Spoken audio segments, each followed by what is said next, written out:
পিঁপড়ের একজোড়া যৌগিক চোখ আছে, যাতে একাধিক লেন্স রয়েছে।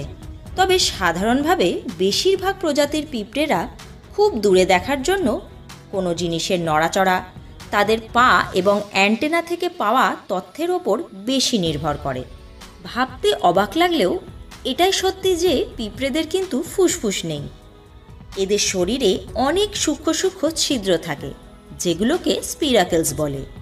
সেই ছিদ্র দিয়েই পিঁপড়েরা নিজেদের মতো করে শ্বাসকার্য চালায়। বেশিরভাগ পিঁপড়েই লাল ও কালো রঙের হলেও সবুজ এবং ধাতব রঙেরও পিঁপড়ে দেখা যায়। এদের দেহ 3টি ভাগে বিভক্ত: মাথা, ধড় ও উদর। এদের মাথায় 2টো শক্ত চোয়াল রয়েছে। পিঁপড়েদের আকারগত বেশ পার্থক্য রয়েছে।